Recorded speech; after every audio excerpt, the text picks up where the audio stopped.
Olá pessoal, bem-vindos à nossa aula de morfologia, nossa aula de gramática e morfologia, dando sequência ao estudo dos sufixos e dos prefixos, né? Continuando ainda nos nossos sufixos, mas sempre a nossa aula inicia-se com a correção do exercício da aula anterior, e é isso que nós vamos fazer agora.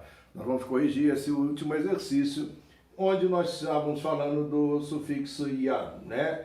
Então, eu dei essas palavras, fundar, fundação, found, foundation, né? Explorar e exploração, explore, exploration, explodir e explosão, explode, explosion, e excluir e exclusão, exclude e exclusion. Se vocês repararem, eu deixei algumas letras em destaque, né, para poder fazer alguns comentários. Essa história dessas dicas de internet, que é só substituir isso por aquilo, nem sempre é o correto, ok? Essas generalizações em inglês, eu acho que qualquer outra língua não vale muito. Quando a pessoa começa a dizer que é sempre assim, cuidado, sempre tem uma exceçãozinha ou outra. Mas vamos ver aqui, ó. Quando terminou em consoante, olha lá, o yan virou at, foundation, at, né? Olha só, consoante, ation. Quando terminou em E, reparem que o E a gente não pronuncia, a gente fala explore. E aí, exploration, sei lá, olha só, exploration. Repararam, o E morreu e entrou o ation. Agora, reparem aqui, ó. Quando a palavra termina em DE, explode, não fala o E, né? E aí, explosion, ficaria um troço estranho, né? Olha só. Quando termina em E, a gente bota um S aqui em vez de AT, ó.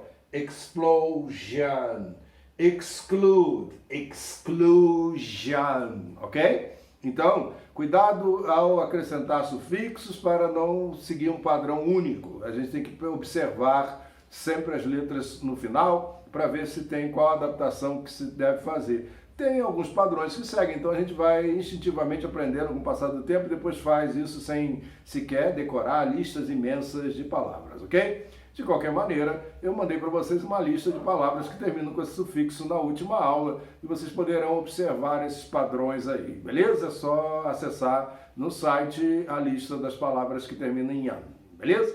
Então vamos dar a sequência vendo o sufixo que será estudado hoje. Hoje é o sufixo ER. Bom, hoje é parte do sufixo ER, porque as pessoas acham que o sufixo ER só tem uma função. Depende da palavra em que seja inserido o sufixo ER.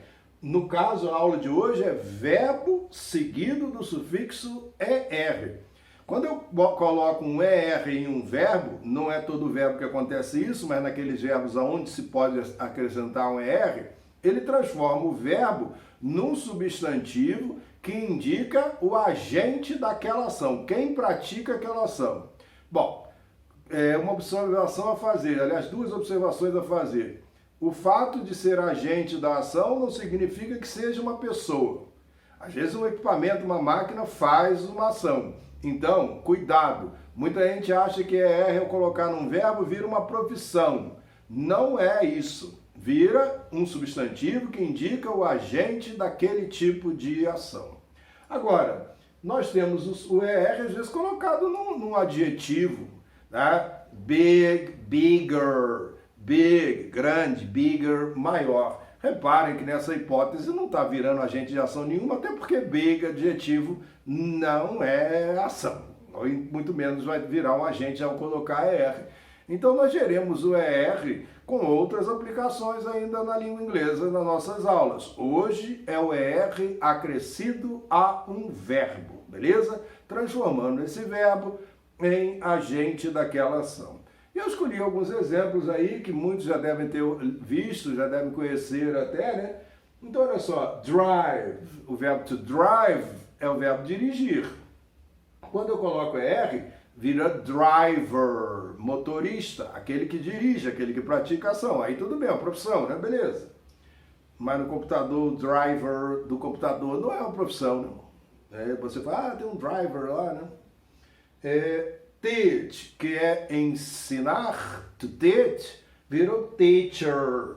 Teacher é aquela criatura que ensina. Alguns falam que é o professor. Na verdade, a palavra professor em inglês é professor.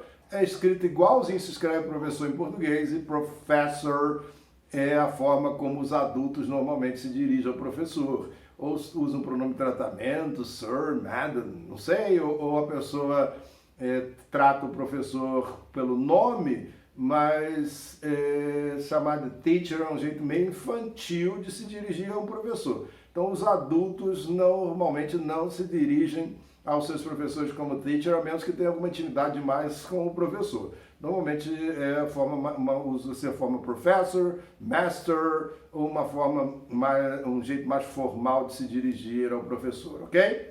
Então, olha, to teach, ensinar, teacher, o professor, vamos dizer assim. Play. O verbo to play é um verbo de muitas utilidades na língua inglesa. Uma delas é brincar, quando não há nada depois dessa palavra, o verbo to play é brincar. Mas eu coloco um jogo, por exemplo, play soccer, aí é jogar futebol, to play soccer, por exemplo. Play the piano, tocar o piano. Reparem que o verbo to play é um verbo que a princípio, se nada vem após, é brincar, mas que acompanhado de outras palavras, o verbo to play vira tocar, vira jogar, enfim. O que ocorre com esse verbo? Ao colocar R, veja bem, vira o agente da ação que pode ser jogar, pode virar jogador. Soccer player, football player, reparem, player é o jogador. Né? Vamos dizer, quando a gente bota depois de algo que toca, por exemplo, DVD, né? DVD, né? D, do D, né? V, da letra V e D. DVD player é o tocador de DVD. Reparem que ao colocar o ER, o verbo virou o agente da ação. Quando se trata de um jogador, é uma pessoa, mas quando se trata de um aparelho tocador, reparem, não é uma pessoa. Então, o agente não necessariamente é uma pessoa, um ser humano, por exemplo. Ok? Poderia ser até um animal, né? Não importa, aquele que pratica ação. Agora, dry, vem do verbo to dry, que é o verbo secar, e dryer, que é secador ou secadora, né? Daqui a pouco eu vou fazer alguns comentários sobre mudanças de letras aí, daqui a pouquinho. To sing, olha só, não fala esse G, né? To sing, quase nada no G. É o verbo cantar. Ah, mas para que bota G? Olha agora, você vai perceber que ao colocar o ER, o G vai ser pronunciado bem, ó. Singer. Então, o fato de uma letra não ser pronunciada quando a palavra está sozinha, não significa que ao uni-la a um sufixo ou a outra palavra, essa letra não tem a finalidade até de juntar com a outra palavra. Né? Então, olha só, to sing. Cantar, singer, aquele que canta. Pode ser o cantor, pode ser a cantora. E cook e cooker. Bom, o verbo to cook é o verbo cozinhar. Aí você pode já começar a tentar deduzir que se o verbo to cook é cozinhar, cooker é quem cozinha, cozinheiro. Não, senhor. O cozinheiro não cozinha. Quem cozinha é um aparelho lá, um equipamento, é um fogão, é um forno, é um aparelho que faz a cocção. Ou seja, cook e cooker é o fogão, a geladeira, o fogareiro, algo que é utilizado para cozinhar, é o equipamento. Cozinheiro é cook também, ok? Cook, verbo to cook, e cook, cozinheiro, e cooker, o equipamento que executa a ação de cozinhar, de cozer. Agora, reparem, quando a palavra termina com E, a gente vai acrescentar ER. Para que colocar outro E, né? Drive, driver, ok? Por que foi tirado o E, não foi tirado? Reparem, não se pronuncia o E. O que a gente tem que acrescentar? Um ER, né? Então, olha lá. Se não pronuncia, o R foi acrescentado no lugar da letra que não foi pronunciada, beleza? E teach, terminou em consoante, colocamos o R, seguindo o padrão. Play, reparem, play, vogal com a letra Y. Nós já vimos isso em aulas anteriores. Quando tem vogal com a letra Y, não fazemos mudança nenhuma no Y. Colocamos o ER logo depois do Y. Vogal e Y. Agora, quando é consoante EY, o que a gente faz? Com consoante EY, na hora de acrescentar um sufixo, a gente tira o Y e bota o I no lugar dele e bota o ER. Dryer perdeu o Y e foi colocado um I no lugar do Y, porque antes desse Y tinha uma consoante. Agora, sing, olha lá, consoante, singer, beleza. Cook, consoante, cooker, com ER ligado diretamente depois da consoante. Mais ou menos um padrão que vocês podem seguir para acrescentar os sufixos, beleza? Mais uma vez lembrando, não siga essas dicas de internet que generalizam tudo, que falam que é só colocar isso no lugar daquilo. Tem sempre, às vezes, a grande parte das vezes tem sempre uma exceção. Tudo que é generalização em língua eu acho que é perigoso em qualquer língua. Eu não conheço todas as línguas do mundo, mas pelo menos nas que eu conheço, generalizações às vezes não dão muito certo, beleza? Mas a gente aprende e faz essas coisas até instintivamente. Hoje eu não preciso ficar pensando que se eu boto Y ou boto I, eu já sei as regras e a gente faz essas coisas instantaneamente, ok? Beleza. Agora nós vamos ver, como sempre, aquela frase que eu escolho aí para brincar com vocês e o exercício da próxima semana. Bom, eu botei aqui, Bill will kill the killer. É um como é que é? Quebra-língua? Trava-língua, né? Então, o que ocorre? A gente usa, eu fiz uma brincadeira no trava-língua, vocês veem bastante L's, L's, L's e L's e L's. Bill, olha o som, Bill, não é Bill, não faz bico para fazer esse LL de jeito nenhum. Will, não é will, repara, se fizer bico tá errado. Kill, não é kill, né? The killer, killer, ok? Então, Bill will kill, o Bill matará. O killer, o matador, né? O assassino lá, assassino é murder, mas o killer também uma forma, o matador, o assassino. Então, Bill will kill the killer, né? O Bill matará o matador. Bom, kill, killer, olha lá, o verbo e o quem pratica aquele tipo de ação, beleza? Bom, o exercício de hoje, né, para que vocês façam, que será corrigido na próxima aula, é apagar. E o que é, como é um apagador? Lutar, e como é lutador em inglês? Congelar, e como é um congelador? Ajudar, e o ajudante, e caçar, e o caçador. E esse é o exercício para a nossa próxima aula, faremos a correção. Eu vou, como sempre, né, lá no site você encontra a lista das palavras que terminam com esse tipo de sufixo, né, nessa categoria verbo com ER, né? Logicamente que vocês vão encontrar. E aí vocês podem dar uma lida nessa folha e vão descobrir muita coisa interessante aí de palavras que você conhece e que você nem sabia que colocando ER nela poderia transformá-la em outra e vice-versa, né? Então, palavras que você conhece como com ER e que existe ela sem ER como verbo, por exemplo. Beleza? Então agora eu vou dar uma aula de gramática que eu prometi aí na última aula, né? Uma sequência de 3 aulas dando aula de gramática para falar de alguns assuntos bastante interessantes. Uma questão que surgiu até aí, né, de questionamento de colegas, né? O uso de used e o uso do used to. Reparem, used é o passado do verbo to use, que é o verbo usar. Ok? Used.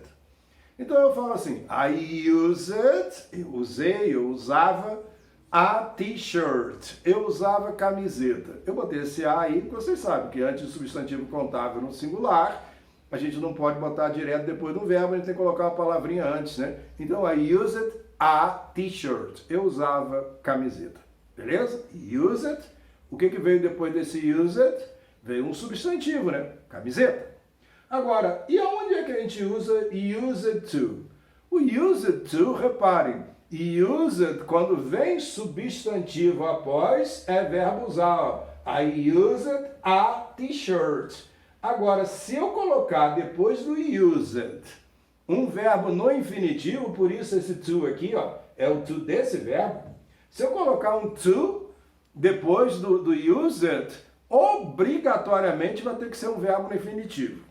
E aí eu falo assim, I used to drink.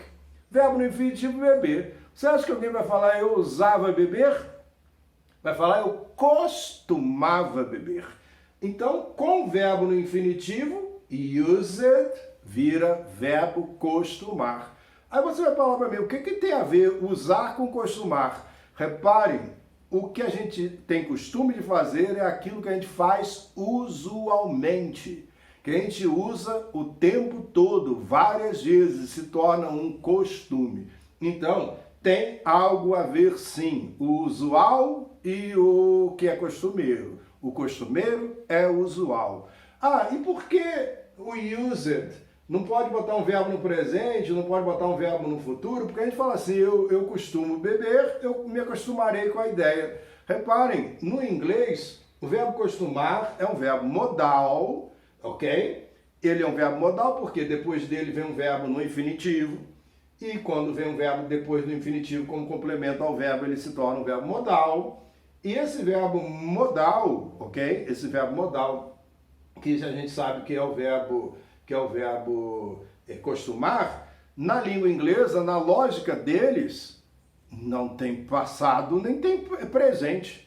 Na nossa a gente fala, eu costumo, eu costumarei, eu me acostumaria. Na cabeça de quem fala inglês, isso não faz sentido, porque não existe algo automático na hora que eu estou falando, eu me acostumo a gravar, acabei de me acostumar a gravar uma aula.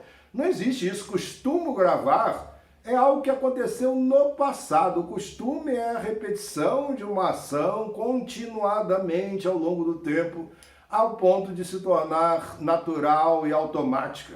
Ou seja, nada em matéria de costume acontece na hora que se fala. E essa história de que me acostumarei, isso é uma ficção, pode ser no campo poético. Quem é que pode garantir que ao beber uma bebida alcoólica se acostumará? Alguns se acostumarão, outros não. Então reparem que na lógica da língua deles, o verbo costumar só tem esta forma.